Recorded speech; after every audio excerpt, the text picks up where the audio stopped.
Something that makes this library really easy for the students is the use of colored labels. So I'm going to take you to the example we have here in the history section to demonstrate how that works.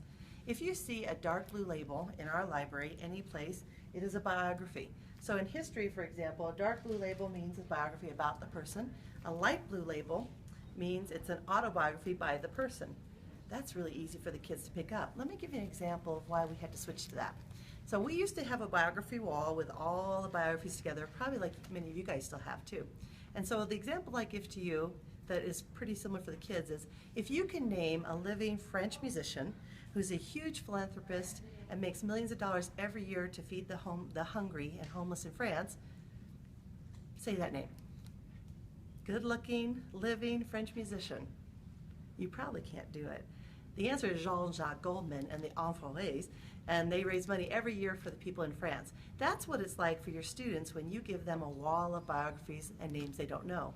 Instead, put it with what they're interested in. So if they know sports and they go to football and they see a light blue label, they know the book is about the person by the person. If it's a dark blue label, it's about the person. It's really simple. They know what they like. Let them use the system. Another feature that makes the Monarch method really different than what a lot of people are doing with their bookstore models is that we use a history timeline to anchor the whole collection. If I can put it in the history timeline, that's where I'm going to put it.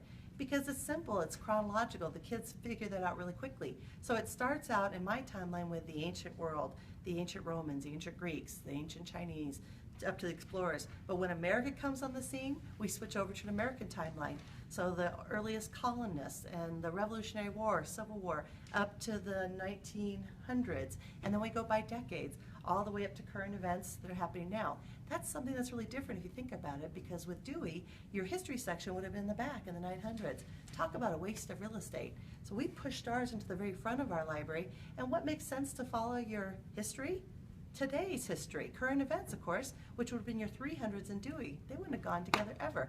So my system now just goes chronologically through the time.